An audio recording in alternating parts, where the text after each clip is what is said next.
YouTube says it has had enough of vaccine misinformation on its site. And false stories from phony sites to run circles around major news outlets. Many people don't know the difference between something real and something created to deceive them.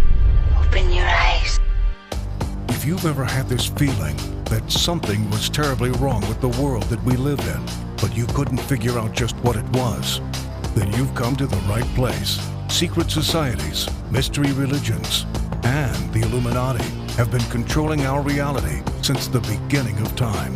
But not anymore, because there is an awakening happening, and you are about to become a part of it. Wake up, because this is a call for an uprising. We create a pretend world. We are a global production company.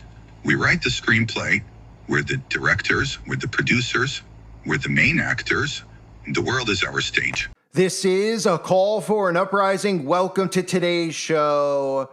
The more we look at the footage and everything surrounding the Charlie Kirk assassination, it's starting to become more clear that the character Charlie Kirk is indeed dead in this reality.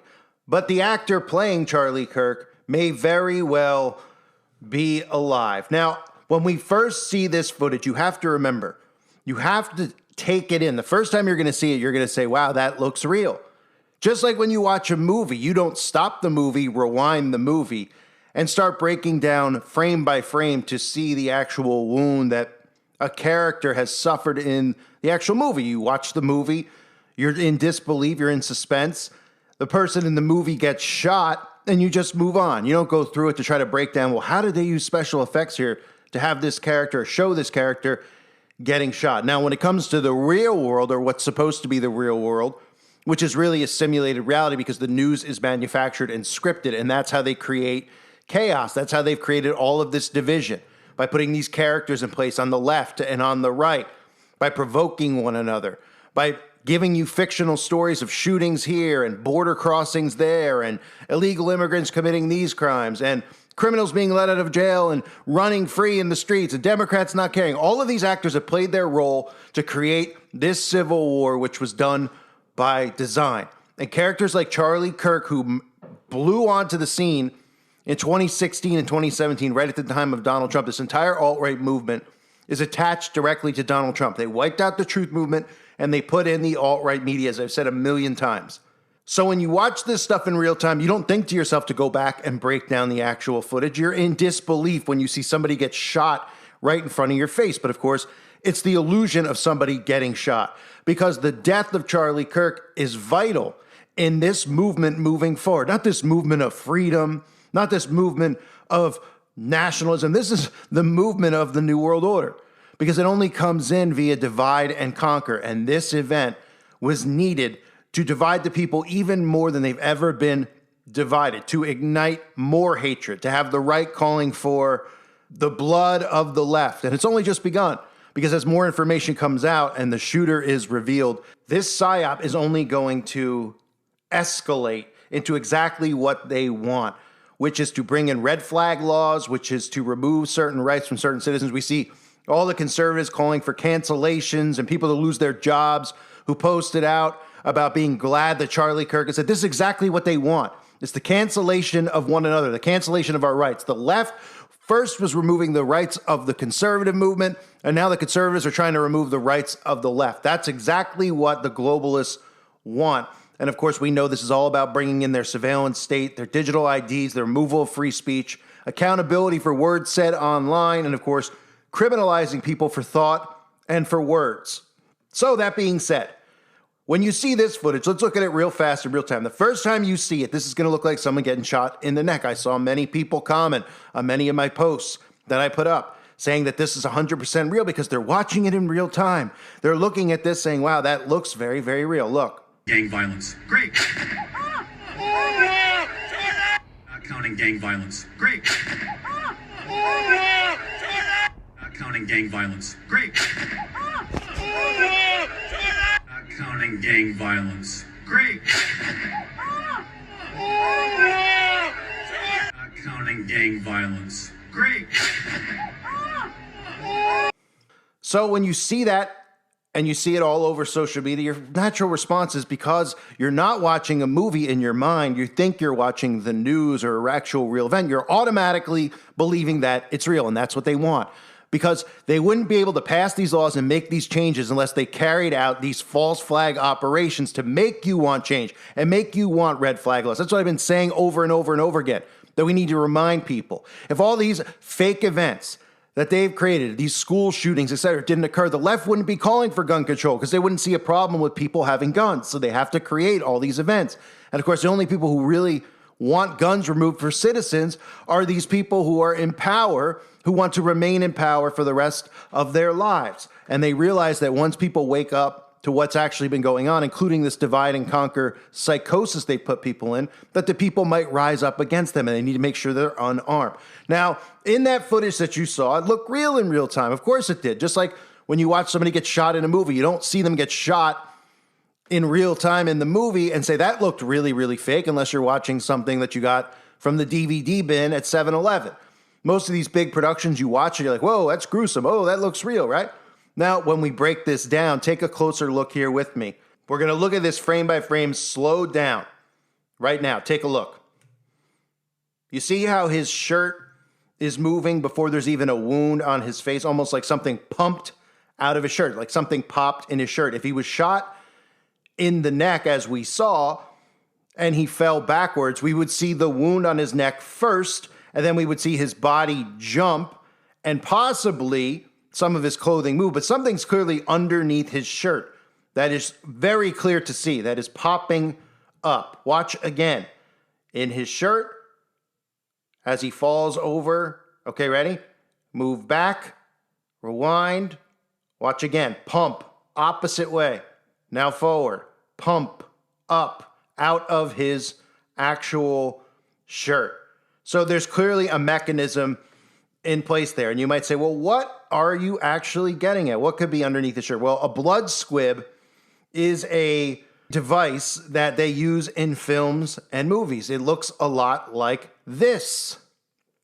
When an actor is shot, under his shirt is a small explosive device. These squibs contain fake blood packs that burst open upon detonation, creating a realistic gunshot effect. However, the explosion can also cause minor injuries, such as burns or bruises.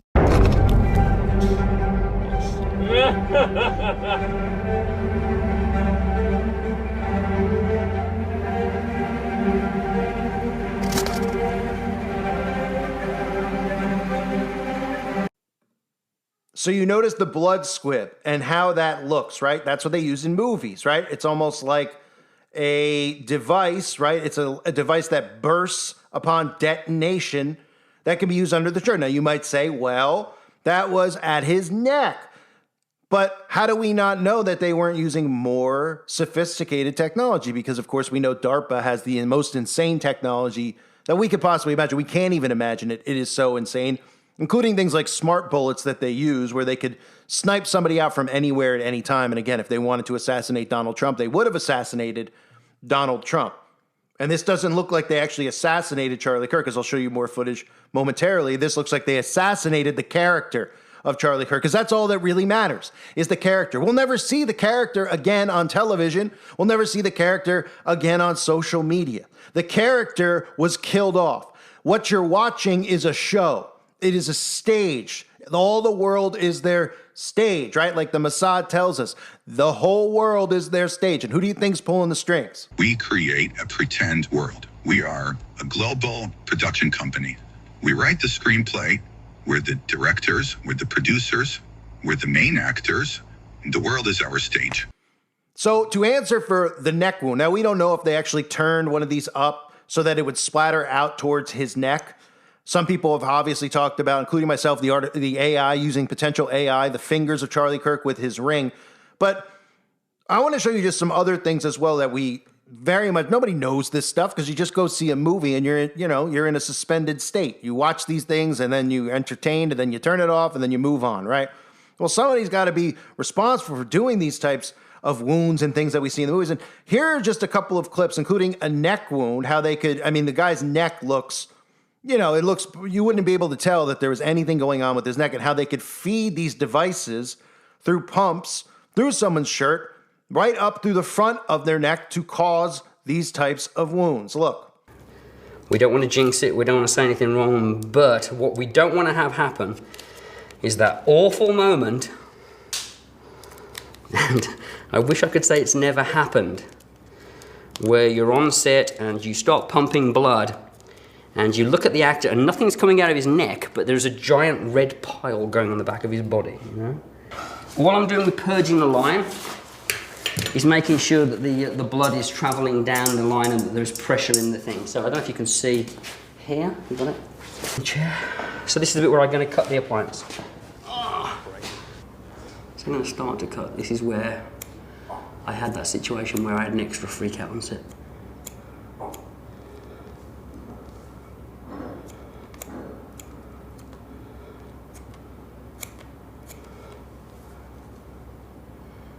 This is always I think, a very nerve-wracking piece because you don't exactly know for sure that you are in the right place, and also, you know, you are using a pair of live scissors on next to an actor, and the whole crew are watching sometimes, and you're a little bit nervous. I just get you to turn a little bit towards my mic. There you go.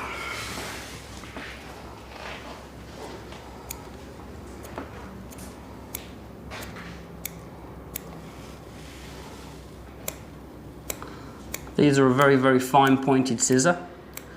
They snip through foam really, really well. And also they've got a lot of control over the blade.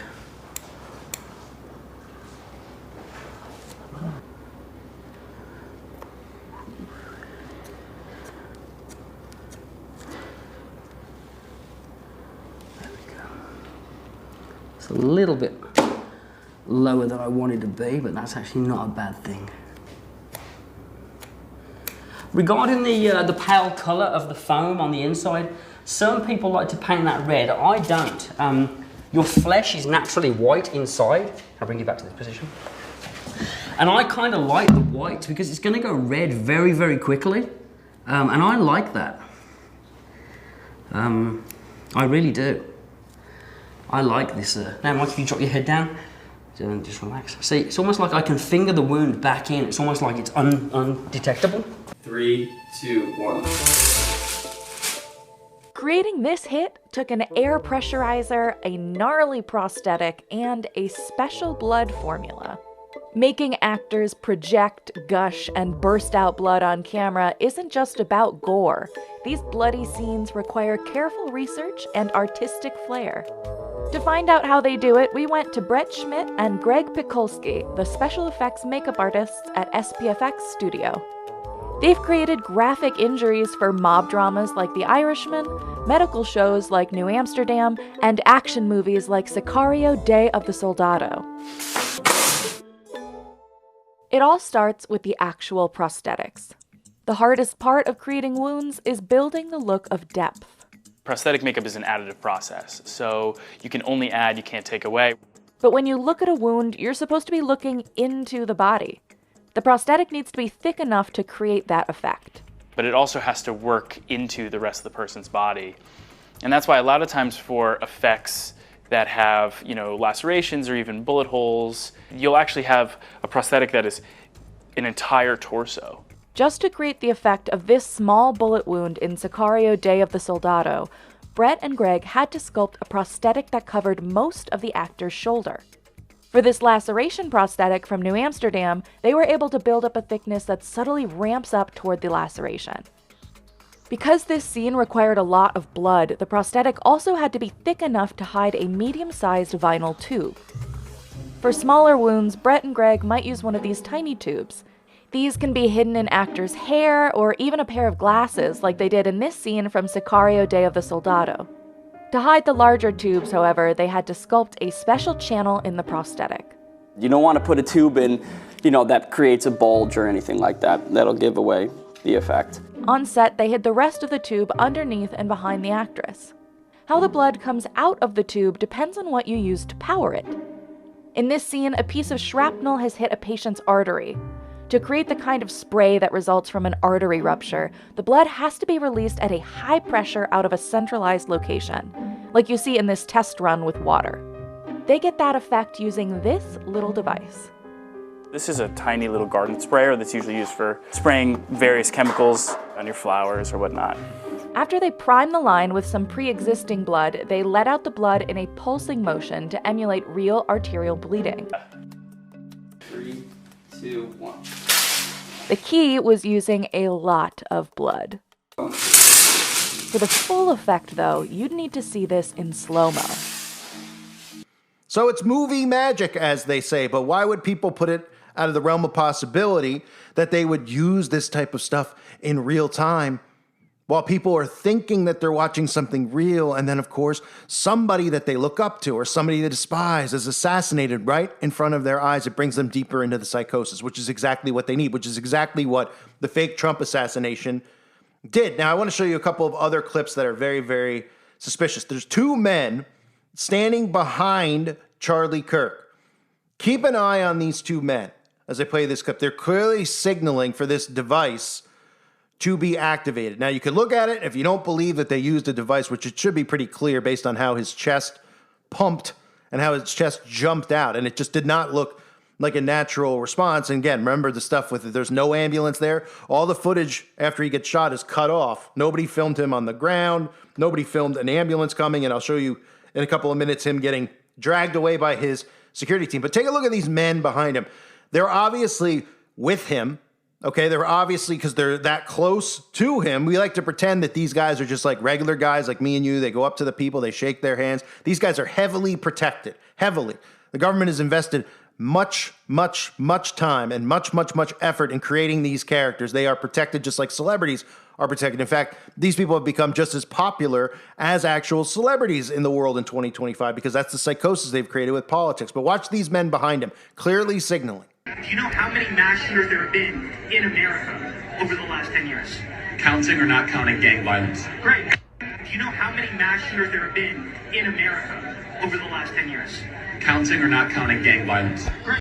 Right? I mean, you look at that, you could see them signaling. It looks like something right out of Major League Baseball, right? You know, part of being a good bat boy is not having a better beard than a lot of the players. Who's he giving signs to? I don't know. You gotta be kidding me. This kid is strong. So there's a signal. That could have been the signal to activate the actual noise, the mechanism of a shot, a blank being fired, which probably was linked up with the device that was on his body. Now, one other thing is, obviously there's been tons of foreshadowing. That's stuff that people are talking about, foreshadowing of Charlie Kirk's death, right? Him talking about being shot. He tweeted out in the past, "Did I just get shot by an AR-15? Feels like it," right? Well, here is him. I want you to listen closely because all the articles that were out there yesterday were talking about how he had no security. There's no security. There's no security, right? Just like Donald Trump. We were supposed to believe that Donald Trump didn't have the right security, the security didn't do its job, that somebody outsmarted the Secret Service, the guy who supposedly, the BlackRock kid who supposedly shot at Trump, who couldn't look like he could walk down the street or tie his own shoes, somehow outsmarted the Secret Service, and nobody saw him on the rooftop. And that guy, that kid who looked like he couldn't even read, somehow got that close with the rifle from that distance to Donald Trump's head. Give me an utter break. Completely staged, but the right doesn't want to believe that it's completely staged because they're in the psychosis. They don't want to believe that the left and right is fully controlled by the supposed deep state that they think that they're actually against. Well, here's Charlie Kirk, again, who had no security. Here's he is talking about, and pretty much, you know, using magic in a sense, talking about how what the future looks like with violence and him, and he very well believes that he could be killed one day. But keep in mind, he also talks about how he has heavy security around him at all times. At the core of the left, at the core of a liberal, is someone that would use the sword if they had it. They are very violent people at their core. They always have been. They can't debate. They can't have conversation. So they'll resort to these tactics. They're going to do everything they possibly can to try to murder this movement because they can't beat us. So they're going to try to take weapons. And no, we're very aware of that. I'm aware of it. We have to have full-time security. This is not a joke. This is who these people are. And no, we're very aware of that. I'm aware of it. We have to have full-time security. So the media tells you that Donald Trump had no security or there was a lack of security, which is, you know, obviously hard to believe. Now we hear the same thing with Charlie Kirk, but Charlie Kirk says he has security around him at all times because these people obviously, I mean, if they weren't government agents, they were normal people, how would you not have the wherewithal in the current climate to have security around you at all times? I said this in previous videos on this topic. If I actually revealed my face when my channel was what it was before it got curb stomped so these people could replace people like me because they don't want you to realize that the news is fake and it's a simulation to suck you in to the Matrix, pretty much. That's what it is.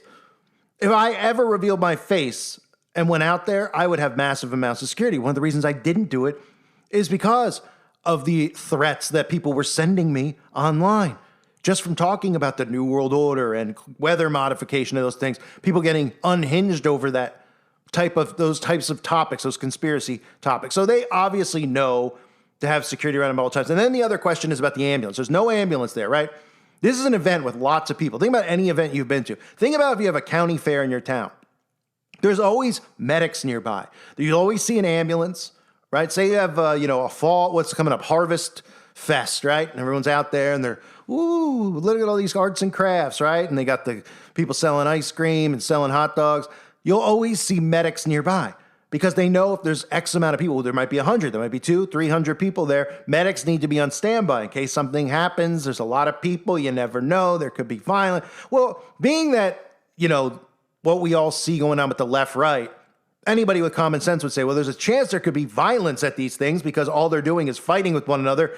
And, everyone's getting gaslit. Everybody's going back and forth. Everybody's in each other's face. You have Charlie Kirk embarrassing the liberals on college campuses. I mean, it's very clear to see that violence could very well occur. And we've seen some events where they actually have occurred. So you'd think medics would be on hand for that or just because it's a large gathering. But he wasn't brought out in ambulance. And conveniently, all the footage was cut off after Charlie Kirk supposedly was shot. And this is what we get. This is all we get is Charlie Kirk being carried. You don't see any blood splatter coming out of him after what we saw from the wound. We just see men carrying a body and throwing him into the back of a black SUV. And that's the end. Look.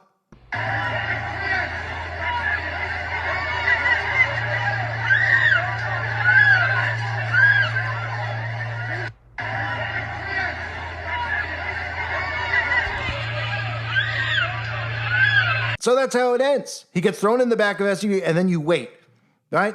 Next thing you hear is Donald Trump announce that he's dead. Is Donald Trump in the car? How did Donald Trump find out? Donald Trump people called him, and they were all on standby. And they're like, can you make the announcement, Donald, to the world? The announcement, again, came from Donald Trump. Every headline and every news media outlet, which is all controlled, wanted to make sure you knew that Donald Trump made the announcement because it brings the conservatives deeper into the psychosis. It brings both sides deeper into it. This entire thing is a production. The world is their stage. That's what this is. The world is their stage. And people have questioned a lot of these events. For conservatives have questioned a lot of the school shootings that have happened. Rightfully so, because they're all fake. But people get so emotionally invested in this stuff because they believe in these characters. They think that these characters are real. They put Charlie Kirk out there for about 10 years. This is probably his entire purpose of the creation of Charlie Kirk, the character, was this, and the red flag laws and the things that they're going to bring in from this, and the inciting of civil war and civil unrest. All you hear is conservatives saying, we need revenge. Fight, fight, fight. Right? Donald Trump's mantra, fight, fight, fight. The other side laughing at one side's death. That's how deep they've gotten these people into the psychosis because of the characters like Charlie Kirk that they rolled out. Remember, none of these guys, Charlie Kirk, Jack Posobiec, or whatever his name is, Ben Shapiro, Tim Cast, in 2016, these people did not exist. Now these people are interviewing the president. They're on national television. The whole truth movement was removed from YouTube in 2016 after the whole thing at the pizza place. Everybody was removed. Everyone. And replaced with these characters. And these characters are carrying this out. There was no civil unrest like this in 2016. There might have been people who disagreed politically and, who didn't see eye to eye with people. The abortion stuff obviously is always going to be controversial, but not like this. Not since they put the character Donald Trump in office and then they put the alt-right media there and they had the liberal media annoy the conservatives with all the stuff they reported, which was fake news, they would call it. But the reality is that the news itself is fake. And these are characters who are working you into a psychosis. They are manipulating your thoughts. They are the ones who are creating this alternate universe that we're in. It's not any coincidence that at the same time we have all these Marvel movies that come out with alternate universes. Well, everybody who believes in the news and believes that all this stuff that they see in the news is real and these people who are characters are real, They're living in an alternate reality, and you see how it affects them. This is all they talk about on social media. They go out and they talk about these things. This isn't even in their day-to-day life. They're not even seeing it visibly with their own eyes in front of them. They're seeing it through the technology. They're seeing it through their phone. They're seeing it through the television. We are in a deep psychosis, ladies and gentlemen. Not the people who listen to this type of content. And it's hard for people to get past that with the news being simulated. When you think about insane world leaders and Roman empires, why would it be out beyond the realm of possibility for them to control not just the news, which everyone knows? Everyone talks about BlackRock and all the, the corporations that own the media, right? And they say, they own the media. What do you think? It stops at some stories about how the media hates Donald Trump, the liberal media. You don't think that they'd actually go, hey, you know what would be really good? We just CGI stuff. We just green screen stuff. We'll create stories of war. We'll keep them in fear. We'll create stories of shootings at schools to make them want to get guns out of the hands of civilians. We'll get them scared that there's not enough surveillance around, that criminals are getting away with murder, that we need more cameras. And that's what they do. And they create the news just like a director or a producer creates a movie. It's like Wag the Dog, literally. That's what we're living in. So people need to pull themselves out of the emotional effect that this has on them. I say it with the school shootings. It's easy to get sucked in because you hear about children. You see pictures of AI photographs of children that never existed in the first place. And then you hear a backstory about them and everyone gets sucked in. I can't believe it. I've been praying for these kids. Their whole day revolves around it. They don't even realize they're into psychosis. It's the same thing with these characters. They're emotionally invested in these characters because they've listened to them day in and day out for the last couple of years, because they speak and say the things that they want to hear, because they're voices for the people against the other side, the opposition, the left and the right? Because these people don't feel like they have voices, so the alt-right media is their voice, just like the Democrats. The liberal media is their voice. When those people are working together to divide you and manipulate you and to get you to hate one another and to emotionally invest in their characters, and those characters then, they mold and warp your view on things in the world and how you should feel about things. Think about all the hatred towards the LGBTQ. Right? Over the last, 8 years, how it's ignited. People were anti-gay. Christians were anti-gay marriage, all this other stuff. But it didn't affect them. They're just like, whatever. If they want to get married, let them get married. But then all of a sudden, right, they're just like, well, we're going to put news stories out about lap dances in schools. And the liberals are going to cheer for it. We're going to put the drag queens in the White House lawn. And they work the conservatives into a frenzy. And people like Charlie Kirk were defending them and going, this is lunatics talk. And they're going, yes, somebody finally saying it. Instead of the people just going, how are we accepting this and allowing this? We don't need some talking head to tell us what's right and what's wrong. It's clear that they're manipulating people in the media, and they're manipulating one side to accept this and think that this is normal. And then they're working the other side to be so pissed off that they're grasping at straws for some hero to speak up and defend them. And that's where the alt-right media and people like Charlie Kirk came in. And then what happens? Ooh, they shoot him down. Supposedly, right in front of your eyes. And think about the effect that has. Seeing an assassination, a so-called assassination. It's going to affect you because you think that you're watching something that's real and you're watching a real person that you know who's being shot. But that's not the reality. These are characters. And what you're watching is a scripted reality. And it's all so that you ask for the things and demand the things that Big Brother has wanted from the get-go. That's what comes out of this. Okay? Anti-Semitism laws, Noahide laws being brought in.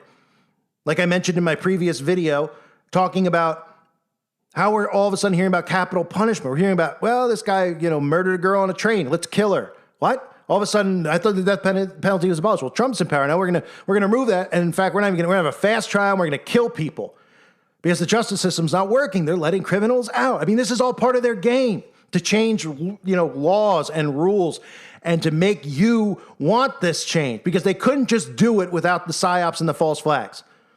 If none of these things occurred, they wouldn't be able to do it. If 9/11 didn't happen, and you heard that Congress was passing a bill called the Patriot Act, and they were going to start doing this crap at the airports, and they're going to start spying on people, the NSA, to make sure that Al-Qaeda didn't come and blow up another building in our cities. If they didn't do that, you'd say, absolutely not. Why would we want this? We don't want this government overreach. Well, then when the 9/11 happened, people said, yeah, we need that. Or they just accepted it because the government said, look, we have to do this because of that. Just like all these events at schools, none of these people will be saying, we want to get everybody's guns, we need gun control. None of the Democrats would be calling for gun control if they didn't see these simulations. If none of these events happened, which they likely would not happen, okay, naturally, why do you think they weren't happening in the 70s and 80s? I've talked about this. Operation Orion, okay, was created by the CIA to start carrying out these events in schools to make the people want gun control. And then they just ramped it up in the 2000s, right? 2010's on, we see one every week, every month, and these people are going nuts, going, we got to get guns, we got to get guns. Well, they didn't do that. You could go up to some Democrat, be like, yeah, I'm a gun owner. They wouldn't care that you were a gun owner. They need the psyops to do it. They need the false flags to do it. And that's exactly what this is. So think about what's going to come of all this with Charlie Kirk, because of how deep in the psychosis most of these people are. There'll be more coverage on this topic, obviously, on the website. We've got still, as of me recording this, no information on the shooter. I wouldn't be surprised if that somehow ties into needing more surveillance with Palantir and everything else. How do we track them? The only information they've given out is they know it's a somebody college aged. Right? How convenient. Well, of course, it's be somebody college age. If they told you it was a 90-year-old man like they originally did, or some people were saying it was, that doesn't play into this game. We know what they need it to be. They need to be someone pro-Palestine, possibly trans, which, again, is the obvious thing to do. And then you think to yourself, well, if they make the shooter trans, wouldn't everybody wake up and say, this is too ridiculous? This circus is becoming too ridiculous. No. Actually, no. It'd be the perfect send-off to this stuff to bring in red flag laws against trans people, which is what they want to do, but it's not really for trans people. They want conservatives to sign off on red flag laws and say, we need them. Trans people have mental health problems. We need something in place with mental health. Okay. And then you put Gavin Newsom in 2028 or whatever year, put him back in, put someone in, Democrat. Guess who becomes the red flag law? And they switch it and they go, we have red flag laws in place, but we don't believe that mental health has anything to do with being trans. That's who they are. We believe mental health are conspiracy theorists, people who are online posting about weather modification and 5G and question vaccines and who question school shootings. Those people have mental problems, right? Because we know how the game works. They want to silence us, not the alt-right media, not the people who pretend that they're awake, who go down the QAnon CIA-created rabbit hole. Us, people like me and you. There is more to come. I thank everybody for being here. I hope you're all doing well. God bless you and your families, as always.